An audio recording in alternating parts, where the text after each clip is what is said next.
Jai Mata Di everyone, I welcome you all this channel and today I'm going to talk about 7th house lord in all the respective houses. जो भी 12 घर एक कुंडली में होते हैं और उसमें क्या रिस्पेक्टिव क्वालिटीज होंगी आपके पार्टनर में. सेकेंड, आप अपने पार्टनर को किस हालात में या किस जगह मिल सकते हैं. And third, what will be the common circumstances in your married life. 7th house हमारे पर्सपेक्टिव, लोग हमें कैसे देखते हैं वो भी बताते हैं, हमारी पब्लिक इमेज क्या है. और 7th हाउस आपके बिजनेस के बारे में भी बताता है, आप लोगों से डील कैसे करते हैं, आपकी अग्रीमेंट्स क्या होती है, आपके कॉन्ट्रैक्ट्स क्या होते हैं. So we are going to decode 7th house lord in all the respective houses. आप इसमें कोई भी राशि और कोई भी नक्षत्र एस्पेक्ट नहीं काउंट इन करेंगे, सिर्फ एक हाउसेस की तरह ही ये वीडियो चलेगी. 7th house lord in the first house. Now this is something a little tricky and also fun because हो सकता है आपका पार्टनर आप पे थोड़ा डोमिनेटिंग हो. फर्स्ट हाउस आपका लगन होता है, 7th हाउस आपका स्पाउस होता है. जब स्पाउस का ही ग्रह आपके लगन में बैठ जाएगा तो उसका कुछ ना कुछ हिस्सा आपकी पर्सनालिटी पे बहुत असर डालेगा. आपका स्पाउस चाहेगा कि आप उसके हिसाब से थोड़ा चले फिरे, आप जैसे परसीव होते हैं सोसाइटी में आप भी वो चाहोगे आपकी क्वालिटीज आपके पार्टनर में हो और सोसाइटी भी उसे उस वे में ही परसीव करे, क्योंकि 7th हाउस लॉर्ड आप 7th हाउस आपके स्टेटस का होता है, आपके परसीविंग का होता है. इस इशू में ये आ सकता है कि थोड़े डोमिनेटिंग इश्यूज आ सकते हैं मैरिज में और आपका पार्टनर आप पे थोड़ा डोमिनेटिंग हो सकता है कि भाई तुम ऐसे रहा करो, ऐसे नहीं रहना, ऐसे बात करनी है. तो काफी एक सोसाइटी में आप लोग ऐसे आके दिखना चाहोगे. 7th house lord in the second house, क्योंकि ये छठे आठवें का एक नेचुरल संबंध बनता है, तो मैं ऐसे लोगों को बोलती हूँ to marry somebody who has common values, common family status and background. क्योंकि थोड़ी फैमिली में डिफरेंस आ सकता है बिकॉज छठे आठवें का संबंध बन रहा है, तो फैमिली कैसे परसीव कर रही है और फैमिली में क्या बैकग्राउंड है वो डिफरेंट हो सकता है पार्टनर का. अगर ये डिफरेंस ना भी होना फिर भी फैमिली में ना कुछ स्टार्टिंग में डिस्प्यूट्स के चांसेस होते हैं. It can be because of your income, it can be because of the morals and values that may be different of your partner. और थर्ड, ऐसा भी हो सकता है कि बोली की वजह से कभी कोई पार्टनर बहुत मुंहफट हो गया, अगर कोई गलत ग्रह बैठ जाता है, एस्पेक्ट अच्छी नहीं होती, पार्टनर बहुत मुंहफट हो गया, घर में बहुत लड़ाई झगड़े के माहौल है और स्पेशली मनी रिलेटेड यहाँ बहुत देखा जाएगा एस्पेक्ट. क्योंकि 7th house Lord second house में जाके बैठ रहा है, इसलिए मैं ऐसे लोगों को बोलूंगी कि काफी हद तक अपने जैसे बैकग्राउंड के लोगों में शादी करिए, क्योंकि आपके जैसे फैमिली का एनवायरनमेंट है वो आपको पता है और आपके पार्टनर भी अगर डिफरेंट बैकग्राउंड का होगा तो फैमिली में ऐसी दिक्कतें आ सकती हैं. House lord in the third house. Now this is also a little difficult placement, जो कि जबकि वो अपने से पंचम नवम का संबंध बना रहे हैं. सो पार्टनर जब भी शादी ऐसी होती है, शादी फिक्स भी होती है, रोका भी होता है, तो ऐसे लोगों को लक में बहुत राइज होता है, क्योंकि ये 5वें नवम का संबंध बना रहा है और तीसरा ग्रह वैसे ही शनि, मंगल, राहु, उन सबके जो घर है वो काफी उसकी एनर्जीज लेके नेचुरली आता है काल पुरुष कुंडली के हिसाब से. तो इस घर में ना मिसकम्युनिकेशन के बहुत चांसेस हो जाते हैं आपकी मैरिड लाइफ में, क्योंकि थर्ड हाउस है, कम्युनिकेशन का है, नेबर का है, ऑनलाइन है आपके, और थोड़ा सा स्मॉल जो आपका फ्रेंड सर्कल होता है उसका होता है. तो आप लोगों ने बहुत ध्यान रखना है कि आपके किसी फ्रेंड सर्कल की वजह से, किसी एक्सटर्नल फैमिली मेंबर की वजह से या specially because of sibling and miscommunication आपके घर में कोई लड़ाई ना हो, क्योंकि ऐसी मैरिजेस में दिक्कतें आ सकती है. ऑल्सो यहाँ पे राहु केतु का इन्फ्लुएंस भी देखना पड़ेगा, मंगल का भी एंड शनि का भी, कि क्या मैरिज में क्या चांसेस बन रहे हैं. अगर यहाँ सूर्य बहुत वीक हो जाए और मर्क्यूरी अगर बहुत स्ट्रांग हो जाता है, थर्ड हाउस लॉर्ड भी बहुत स्ट्रांग हो जाता है एंड अफ्लिक्ट हो जाता है because of Rahu and Ketu, it gives chances of lesbian and same sex marriage के, अपने से ऑपोजिट जेंडर में नहीं, अपने सेम सेक्स कपल्स में लाइकिंग रखना. ऑल्सो इस मैरिजेस में मैं ये भी देखूंगी because of miscommunication they high chances कि फ्यूड्स हो जाए और डिवोर्स के भी चांसेस ये योग देता है. 7th house lord in the 4th house. Now this is a very beautiful placement ऐसी, क्योंकि जब भी 4th हाउस आपके कंफर्ट्स का होता है, आपकी लग्जरीज का होता है, आपकी पूरे इमोशनल सिक्योरिटी का होता है, तो जब भी स्पाउस का ग्रह वहाँ आके बैठता है तो ये कहता है कि आफ्टर मैरिज दिल will rise in your comforts, it will bring luxuries and third, आपको इमोशनल सिक्योरिटी प्रोवाइड करने वाला आपका पार्टनर होगा। अगर ये प्लैनेट बहुत अल्ट्रा बेनिफिक बैठा है, जैसे वीनस बैठा है, मून बैठा है, तो बहुत ही इमोशनल कंफर्ट होगा आपकी मैरिज में। बट यही अगर 7th हाउस लॉर्ड पीड़ित हो जाए और 7th हाउस पे भी अच्छी दृष्टि नहीं है, ये 4th हाउस पे भी अच्छी दृष्टि नहीं है, तो हो सकता है कि इन चीज़ों का आपको लॉसेस देखना पड़े after marriage. 7th house lord in the 5th house, जब भी 7th house Lord 5th house में होता है, मैं ऐसे बोलती हूँ कि आपके पार्टनर का घर क्योंकि 5th हाउस में आ गया, दैट इज ऑफ पूर्व पुण्य, तो आपके पार्टनर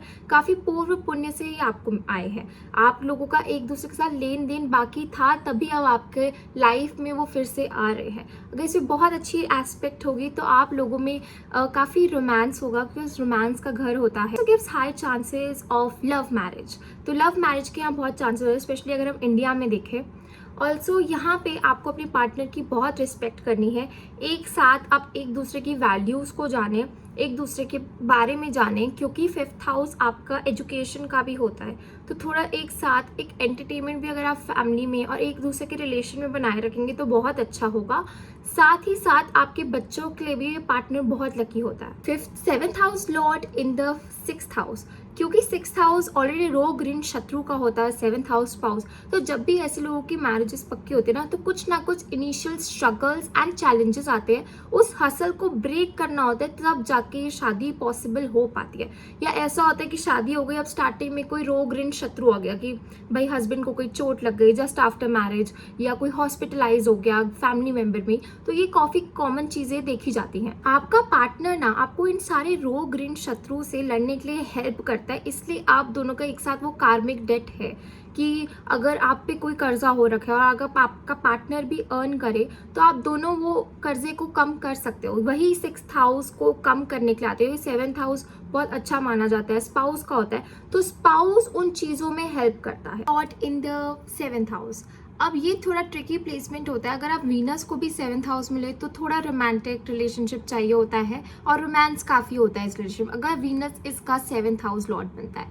बट वही अगर शनि बन जाता है तो इसमें होता है कि पार्टनर में ज़्यादा रिस्पॉन्सिबिलिटी की तरह मैरिज को ली जाती है और रोमांस कम होता है, बट फिर भी आप एक दूसरे के लिए पूरा साथ होते हो। बट काफ़ी हद तक इस केस में ना प्रॉब्लम्स कुछ ना कुछ आती ही रहती है, क्योंकि हो सकता है स्पाउस काफ़ी स्ट्रॉन्ग पर्सनैलिटी का हो, और सेकेंड एक ये भी आ जाती है कि काफ़ी स्पाउस अपने में ही रहता है, ये भी नेचर देखा जाता है। 7th house lord in the 7th house तो मैरिजेस में काफ़ी हद तक दिक्कतें दे सकता है। 10th house lord in the 8th house, जब भी 8वां घर क्योंकि आपकी क्रॉनिक इलनेसेस का होता है, इनहेरिटेंस का होता है, सडन प्रॉब्लम्स का होता है 8वां घर, तो जब भी 7वें घर की एनर्जी 8वें घर में जाती है ना, तो स्पाउस का कुछ ना कुछ लेन देन होता है आपके पेरेंट्स से, लाइक द इन लॉज, और इन लॉज से कोई ना कोई प्रॉब्लम आ सकती है, आइदर डिस्प्यूट्स या सडन कोई एकदम से प्रॉब्लम आ गई आफ्टर मैरिज, कोई इंश्योरेंस चढ़ गया या कोई लोन की दिक्कत आ गई, ये प्रॉब्लम्स काफ़ी देखी जा सकती है।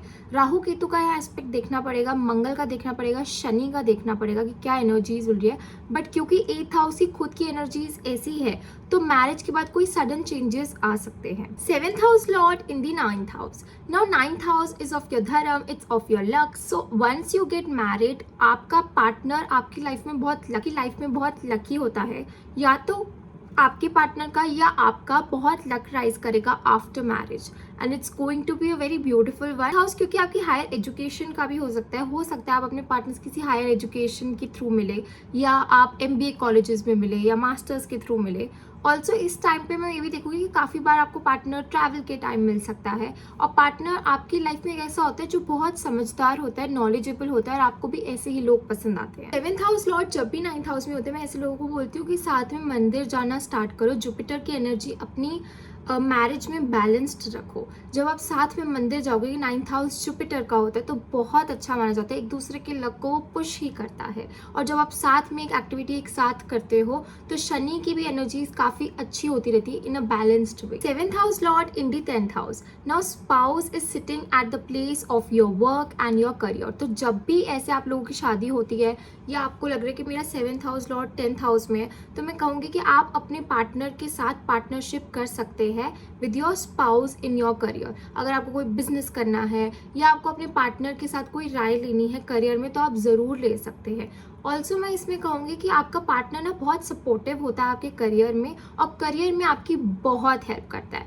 ऑल्सो अगर इसमें प्लेसमेंट थोड़ी नेगेटिव हो रही है तो मैं कहूँगी कि यहाँ थोड़े ईगो क्लैशेस हो सकते हैं because of respective careers, specially in terms of male के आपको लगे कि मेरी पार्टनर मुझसे ज़्यादा अर्न कर रही है और मैं इससे ऊपर नहीं आ रहा, तो इस चीज़ का आप लोगों ने ध्यान रखना है। थोड़ी डोमिनेटिंग इश्यूज हो सकते हैं बिकॉज पार्टनर को लग सकता है कि अरे यार ये तो मेरे से ज़्यादा अर्न करिए और मैरिज में सबसे ज़्यादा करियर का एस्पेक्ट आ रहा है। 7th हाउस लॉर्ड इन दी 11th हाउस, ना this is very beautiful because 7th house spouse का होता है, 11th हाउस आपके फ्यूचर का होता है। The future would be very beautiful of your marriage, क्योंकि 5th हाउस जब 7 से आप 7th हाउस से आप 11th हाउस तक जाओगे, 5 हाउसेज अवे होता है and it's the future of your marriage.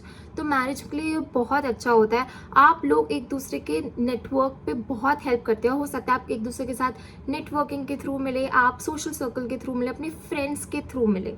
Also इस मैरिज में ना इनकम का बहुत ध्यान रखना ज़रूरी हो सकता है। Many chances are there that there will be improvement and increase in your income togetherly.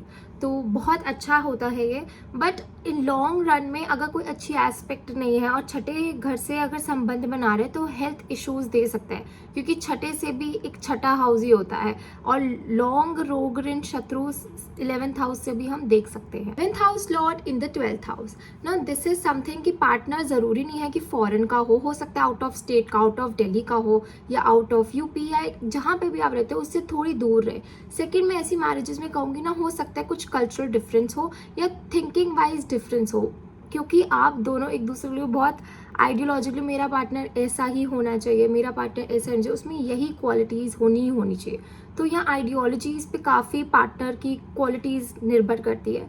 Third मैं ये भी कहूँगी कि अगर आप फॉरेन नहीं जा पाते आफ्टर मैरिज तो you can definitely move out of state. Also इस मैरिज में मैं ये भी देखूँगी कि sexual desires are a lot high, तो सेक्सुअल लाइफ का यहाँ बहुत इंपॉर्टेंट हो जाती है in your marriage. Overall this is the whole video for 7th house lord in all the 12th houses. आप इसमें से कॉमन कैरेक्टरिस्टिक्स प्लीज़ बताइए कि आपकी मैरिज में है, specially people who are married, who have been married for years. आप लोग बताइए कि आपको ऐसी क्या कॉमन और क्वालिटीज़ लगती है अपनी मैरिज में, अगर आपने और भी चार्ट्स देखे हैं कि हमारी मैरिज में क्या और भी लोगों की मैरिजेस में है। So thank you so much for being in this video. Next video में राहु केतु या कोई ऐसे कॉन्सेप्ट बताऊंगी जो हम और थोड़ी इंटरेस्टिंग हो, अगर मैरिज से नहीं तो हम करियर रिलेटेड कर सकते हैं। Thank you so much. Comment down आपको किस टॉपिक पे अब वीडियो चाहिए। सेकंड आप लोग भी प्लीज़ बताइए कि आप लोग अगर आपकी मैरिजेस में आपकी कुंडली में लिखा था कि दिक्कतें हैं तो आपने ऐसी क्या रेमेडीज़ करी या खुद नेचुरल चीज़ों से चीज़ें अडॉप्ट करी in your lifestyle and in your marriage जिससे आपकी मैरिज और अच्छी हो गई। Thank you so much everyone. जय माता दी।